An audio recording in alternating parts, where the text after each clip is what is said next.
Hello out there in Videoland, it's me again, the lazy video gamer, and as you know, and you can see in the back, I'm a huge fan of the Sega Mega CD, especially for Tom Cadelli, but I'm too lazy to talk about this game. Instead, I show you this. I'm just a lazy video gamer, even too lazy to change the wrong dramatics in the disclaimer. Today I want to talk about you and show you one of those games that I call not expensive treasures. If we look back when it started, my own gaming career, my own gaming history, it doesn't start with the NES, where a fellow in the school had. It doesn't start with the Super Nintendo. It started with the Game Boy. And, of course, I had Tetris, I had Super Mario, I had LOA, Quicks or Golf, and I had this one, Nintendo World Cup. This copy is not my copy from the past. I bought it maybe a half year ago. It cost me $50. So yeah, for someone who look at it nowadays, it's expensive. I bought especially this version of the game. It's the PAL version in a certain language, and I won't have it cause I had so much fun memories when I played it when it was released. I remember that with my lad back then, we're sitting on the floor, play these games for hours and hours till our backs are hurt. And I show it to you not on a Game Boy. I show it to you also not on the Super Game Boy. I show it to you on the Retro Freak clone console, who I'm pretty sure many reviews are out there in the wild, so I don't have to mention that there is a version that I own. It plays Famicom, NES, Super NES, Mega Drive, Master System, Game Gear, PC Engine games, Game Boy Advance, Game Boy Color, and of course Game Boy. Yeah, I don't have to mention this. So let's take a look. Nintendo World Cup was released from Technosoft in 1991 for the Nintendo Game Boy and the Nintendo Entertainment System.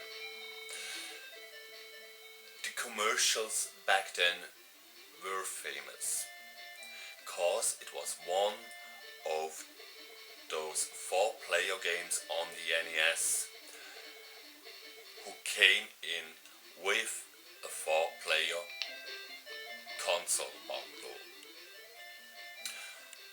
But in Japan it was released earlier under the name Neketsu High School Soccer Story. It was basically the same game, but you had to win against every Japanese high school to get then to the World Cup. The difference between the Game Boy and the NES version were small. Of course, the Game Boy had only the 4 colors. biggest difference was it only supports 2-player co-op and has a quadratic picture. Of course, the picture from the NES was bigger. The story of the game was practical, that you are the captain of the team and has to command your team members. Should they shoot or should they pass?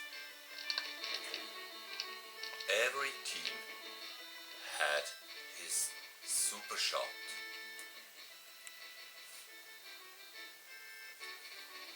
On the NES, you had for every team different numbers of steps that you had to do before you shoot, and then your player will do the super shot. Little trick here, in the Game Boy version all teams had the same numbers of steps to make before they can do the super shot. Oh, by the way, there were practically no rules.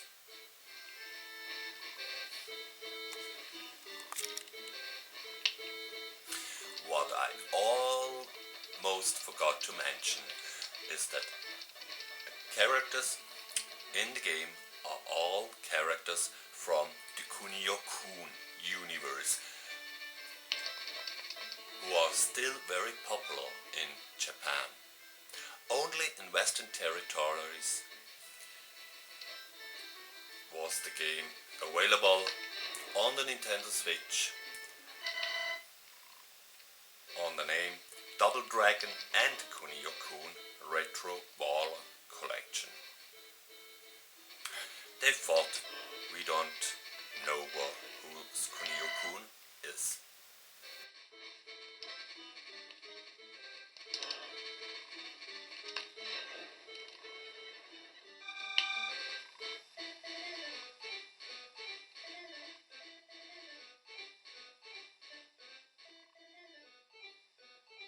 And every opponent team is introduced with, let me say, a stereotypical image from the country. So, that was it for this week's episode of Lazy Video Game Show. I hope you enjoyed it. Please like and subscribe. If you wonder why I have an Irish flag in the back, subscribe to my channel. When I get 30 subscribers, I solve the mystery. But I just wanna say, this game rocks. Still today, it's fun, and you can get it for cheap as a loose module or in, let me say, not so beautiful condition. But I wonder, which games are your not rare precious? And please leave down a commentary down below. Hope to see you soon. The game is never over. I'm just a lazy video gamer, even too lazy to get an own theme song.